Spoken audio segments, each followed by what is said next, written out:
Bonjour et bienvenue sur Cyberprep Décode, le podcast d'assurance prévention sur les risques numériques qui touchent les adolescents. Dans cet épisode, nous avons le plaisir d'être avec Sarah El Haïry, haut-commissaire à l'enfance. Bonjour Sarah. Bonjour. Merci beaucoup de passer ce moment avec nous. Alors, est-ce que déjà on pourrait peut-être expliquer ce qu'est ce haut-commissariat à l'enfance, puisque c'est une création nouvelle?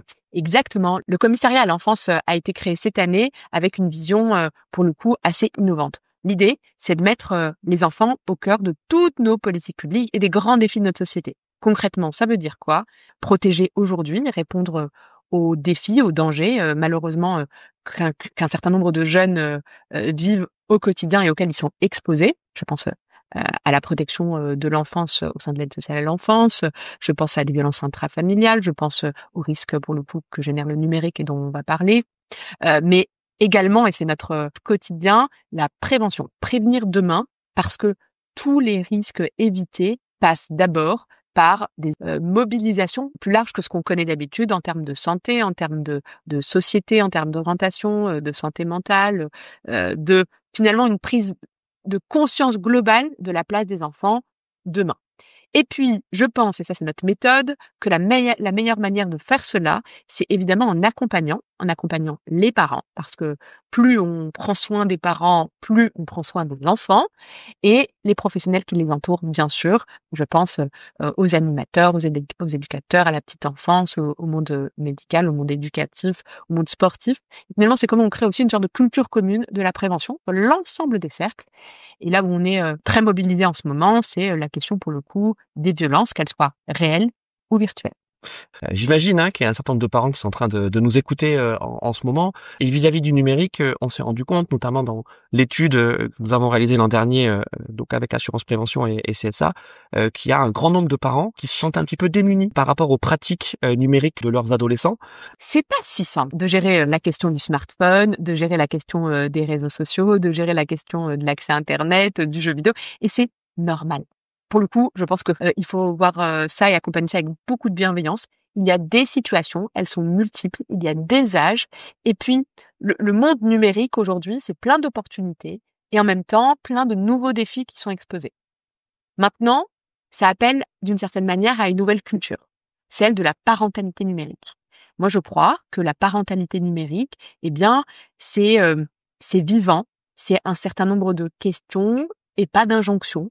C'est un certain nombre de solutions, de propositions pour permettre soit d'ouvrir le débat sur le téléphone, à quel âge j'équipe mon enfant d'un téléphone, est-ce que ce téléphone est connecté ou pas, quelles sont les règles d'utilisation dans mon domicile et à l'extérieur, comment je conjugue cette éducation au numérique pour faire que mon enfant soit aussi prêt d'une certaine manière, comment je gère quand j'ai une fratrie, puisqu'on a aussi des âges parfois au sein du même foyer. On sait que avec la même éducation, on peut avoir des enfants qui finalement n'ont pas les mêmes comportements, les mêmes besoins, puisqu'il y a des individualités, on n'a pas les mêmes forces et les mêmes fragilités. Et donc face à ces réalités du quotidien, eh bien la parentalité numérique, c'est d'abord quelque chose sur laquelle je veux briser un tabou, demander de l'aide, des conseils. C'est pas grave, c'est même très normal et c'est très sain. Il n'y a aucun jugement derrière. Quand on est parent, on essaye de faire au mieux. Et donc, face à des nouveaux défis, dont le numérique, plus on va douter, plus on va essayer peut-être d'échanger, plus on va trouver de solutions. Et c'est pour ça que le soutien à la parentalité numérique peut prendre plusieurs formes. Et c'est là aussi tout le sens de votre mission au sein du gouvernement, de donner de l'information utile, vérifiée aussi aux parents, parce que quand on est parent, on cherche aussi à s'informer et c'est compliqué de trouver une information fiable. C'est très compliqué. Elles sont diverses et puis on a parfois des informations qui sont contradictoires. Là, il y a plusieurs choses pour le coup en même temps. Nous, au sein du Haut Commissariat à l'enfance, on porte un site qui s'appelle jeprotegemonenfant.fr qu'on est en train de remoderniser. On va rajouter un certain nombre de solutions. C'est jeprotegemonenfant.fr. Exactement. L'idée, c'est de trouver des informations sur l'âge, sur la place des jeux vidéo, de trouver la question des risques d'exposition à la pornographie, des outils aussi pour parler de l'accès à Internet, pour dédramatiser. Le risque premier, c'est le silence. Quand on a une discussion sur laquelle on n'arrive pas à avoir une discussion, eh bien, finalement, on se braque ou on évite le sujet. Et si on évite le sujet, on ne pose pas de règles communes, et surtout, on n'ouvre pas les portes pour pouvoir être alerté s'il se passe quelque chose. Et donc, on a des jeunes qui vont avoir en fait des réseaux sociaux sous pseudonymat, qui vont être inscrits sur un certain nombre de sites. Mais s'ils sont eux-mêmes confrontés à une violence, à un harcèlement, à des images choquantes, ils vont avoir du mal à venir vous en parler. Il faudrait avouer deux choses à la fois, ce qui devient un peu compliqué. Et c'est pour ça qu'on travaille à donner d'une certaine manière des clés. Des clés d'abord à l'école, c'est vrai, avec une cohérence. On va par exemple fermer, vous savez, les ENT. Donc les ENT, c'est pronote, hein, pour être très clair, pour ne plus avoir de devoirs entre le vendredi soir et le dimanche soir. C'est-à-dire le week-end, il y a un droit à la déconnexion pour les parents, mais aussi pour les enfants.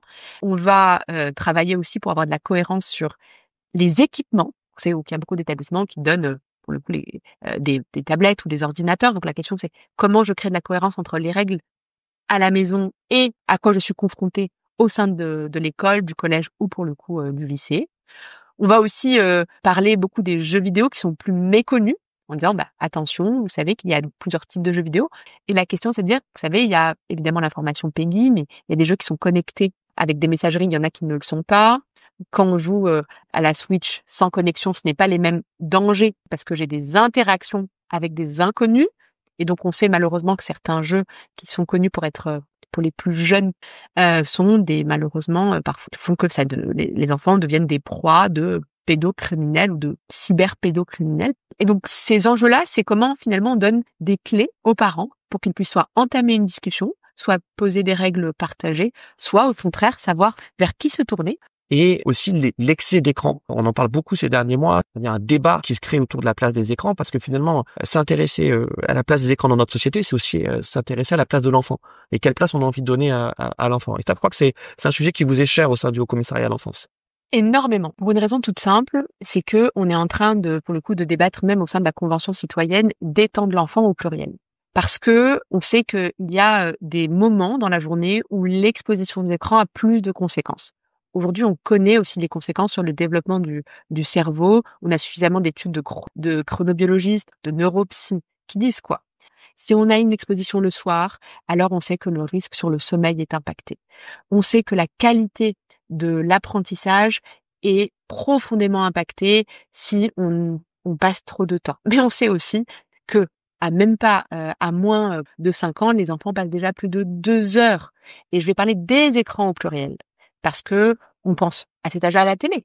Mais alors quand vous parlez des adolescents, ils passent plus de temps sur l'année devant un écran télé, smartphone ou ordinateur que à l'école. Et donc, le numérique peut être utile, c'est bien sûr quand on travaille, quand on a une action, une interaction, quand on regarde même un film et qu'on débat avec ses parents juste après ou qu'il est partagé, c'est pas à diaboliser. Par contre, la passivité du scrolling, c'est-à-dire que concrètement, quand je regarde une vidéo après l'autre sans réfléchir, sans interagir, là pour le coup, ça a des vraies conséquences. Et là, je parle vraiment des adolescents et des préadolescents. Ça a des conséquences sur la santé mentale, ça a des conséquences aussi sur la santé physique. Je parle vraiment aujourd'hui, on voit les conséquences et les liens vraiment de causalité sur l'obésité, du fait de la sédentarité. On bouge moins, on fait moins de sport. Et c'est là où les réponses sont très multiples. Et donc, quand on est avec un adolescent, faut, d'une certaine manière, évoquer ces enjeux, évoquer ces risques, même de santé mentale. Et moi, c'est pas anodin. On a plus de 68% des adolescents qui disent je ne me sens pas bien. Donc, c'est plutôt un mal-être qui est exprimé avec des degrés de gravité. Mais c'est encore beaucoup de tabous. C'est encore très difficile de dire je ne vais pas bien. Parfois, il y a le modèle que renvoient un certain nombre de réseaux sociaux sur soi, sur le fait de grandir. Faut pas oublier que les enfants et les adolescents sont en construction, donc ils se projettent, on voit les stéréotypes de genre auxquels ils sont confrontés, on voit les images, et en même temps, ça nous oblige à finalement établir un vrai lien de confiance pour que l'apprentissage, le chemin qu'on mène avec nos enfants dans la vie réelle, eh bien, on commence à le bâtir dans la vie virtuelle aussi. Vous avez parlé des réseaux sociaux et les usages changent extrêmement vite. On l'a dit, c'est compliqué pour les parents de suivre. D'ailleurs, les adolescents sont sur des plateformes différentes de celles des enfants, justement parce que les adultes n'y sont pas. On voit qu'il y a un engagement des pouvoirs publics, notamment à travers le Haut-Commissariat. Les plateformes aussi s'engagent de plus en plus avec des limites d'âge. Elle est délicate, cette question des réseaux sociaux. Elle est délicate et je le dis tout de suite, ce n'est pas pour punir les adolescents. Pour le coup, c'est vraiment dans un esprit de protection. Alors même que on peut se dire c'est pour nous interdire quelque chose. Moi, je crois qu'il y a un rapport de force et il est mené, il est très ferme entre les gouvernants, donc entre le gouvernement, les puissances de pouvoir public et les plateformes. Pourquoi? Parce que aujourd'hui, c'est encore un peu la jungle, pour être très clair. Les règles que nous avons de notre communauté de vie dans notre pays ne s'appliquent pas ou s'appliquent peu dans les réseaux sociaux. Sauf que ça a les mêmes conséquences. On n'a pas le droit de faire des menaces de mort, on n'a pas le droit de harceler des gens dans le numérique, et on a le droit d'être protégé à l'inverse. Mais l'âge pour ouvrir un compte normalement sur les réseaux sociaux, c'est 13 ans. 70% des 11-13 ans ont déjà un compte. Et donc, il suffit de dire j'ai 13 ans ou d'être un peu malicieux et de mettre la bonne date de naissance. C'est exclusion du déclaratif. Quand on voit malheureusement le risque d'exposition et la vitesse à laquelle vont les plateformes dans les nouvelles offres et leurs règles, tout simplement, l'idée d'une majorité numérique commence à se poser. Et donc cette majorité numérique, c'est l'esprit d'une loi qui a été votée à l'Assemblée nationale et qui dit 15 ans. Il se trouve que moi j'ai vu beaucoup de mes homologues européens et on partage cette même réalité en imposant aux plateformes de contrôler finalement l'âge. Exactement comme on le fait pour le coup avec les sites pornographiques. Un enfant sur deux aujourd'hui, quand je dis enfant, je pense aux adolescents, qui est exposé à la pornographie ne l'a pas recherché. C'est-à-dire qu'il a été exposé de manière involontaire. Un enfant, un adolescent, n'a pas à être exposé ni de manière volontaire, ni de manière involontaire à des images pornographiques. Parce que ça provoque chez lui, au-delà des traumatismes et du psychotrauma, des conséquences beaucoup plus profondes sur la relation entre les filles et les garçons, sur la violence, sur la sexualité. Et il est hors de question d'imaginer. L'éducation affective et sexuelle de nos enfants et de nos adolescents se passe par des images aujourd'hui pornographiques qui sont quasi en libre service. Et pas exclusivement sur ces sites, malheureusement parfois sur des réseaux sociaux. Il suffit d'aller sur un grand site comme X et de mettre un mot qui qualifie des parties génitales, je veux dire, c'est offert. Eh ben ça, c'est grave. Parce qu'on ne se permettrait pas ça dans la vie réelle. Et donc c'est là où c'est un enjeu de protection, mais c'est un rapport de force entre puissance publique, européenne, je l'espère, et les plateformes. Du côté des familles, vous l'avez très bien dit d'ailleurs, le message c'est le dialogue, en tout cas créer les conditions du dialogue, créer des moments aussi de partage. Serge Tisseron, qu'on a eu dans un précédent épisode, nous disait que le moment idéal pour pouvoir échanger avec son ado, c'était le repas du soir, que ça permettait en fait de se dire tiens, il y a une fenêtre de dialogue quotidienne qui est là pour pouvoir parler de ce qui se passe peut-être à l'école avec les amis et peut-être aussi sur les écrans, les réseaux sociaux, les jeux. Qu'est-ce qu'on peut leur dire encore? Très sincèrement, c'est pas facile à entendre, mais c'est la question de l'exemplarité. On est nous-mêmes, en réalité, extrêmement accros à nos outils. Et donc, il y a un effet miroir. Voilà. On peut se le dire, aujourd'hui, les smartphones, les téléphones portables et nos tablettes ont grignoté énormément d'espace. Il y a un exercice très simple à faire qui, au début, peut faire sourire, mais en fait, c'est très, très glaçant. C'est d'aller sur son téléphone portable et de regarder le temps qu'on a passé dessus. Moi, je le faisais pas. Et quand je l'ai fait, c'est assez, en fait, c'est assez saisissant. Et puis, deuxième exercice, très simple aussi, c'est de calculer le nombre d'écrans qu'on a à la maison, tout confondu. Et pas justement la télé, son ordinateur. Mais alors, on se retrouve avec souvent son téléphone pro, sa tablette, la vieille tablette qu'on a gardée et qui est posée quelque part dans la bibliothèque, la télévision. Très vite, on va se retrouver avec la console de jeu connectée à Internet, pour un peu qu'on ait une montre connectée. Et donc, cet exercice est un exercice de prise de conscience. Et puis, mais ça c'est vraiment, de manière assez naturelle, il faut qu'on puisse être dans cette exemplarité, c'est-à-dire que si on ne dit pas de téléphone à table, il est valable pour nous aussi. C'est difficile, mais c'est important. C'est ce qui permet de poser des règles acceptables, compréhensibles. Après, il y a aussi un exercice de se dire, est-ce qu'on a une boîte à téléphone à la maison? Vaut mieux un peu de temps de qualité que beaucoup de temps ou non partagé. On peut pousser un tout petit peu plus loin la réflexion. Il y a eu un défi qui a été fait qui s'appelle 10 jours sans écran. Le plus dur était pour les parents, parce que mine de rien, si on prend pas le temps d'expliquer à son fils ou à sa fille que c'est un temps de travail, parce que là on est en télétravail, donc c'est pas un temps de distraction. En fait, on ne fait plus de différence dans son utilisation. On ne verbalise plus. Quand on est en visio, par exemple, on est dans un temps de travail. Et donc, il faut peut-être plus verbaliser ces interactions. Et donc, ce n'est pas un temps de distraction. Et donc, on ne peut pas comparer le temps passé sur un ordinateur pour travailler au même temps qu'on utilise pour le coup, interagir, regarder des films ou autre. C'est pas anodin. Ça oblige déjà à soi-même à prendre conscience. Donc, on ne peut pas couper nos enfants de ces nouvelles technologies. mais à chaque âge, un apprentissage. Pour conclure, c'est en ce moment la rentrée des classes. Alors on a, pour rester sur nos collégiens, hein, des enfants qui font leur rentrée en 6e dans la grande école, et ensuite en 5e, en 4e, en 3e, avec peut-être des enfants qui ont déjà une utilisation un peu plus autonome et avancée de leur smartphone. Est-ce que la rentrée c'est la bonne période justement pour les parents de déclencher ce dialogue et se dire on va poser un nouveau cadeau de règles, on va le faire évoluer, hein, que ce soit progressif?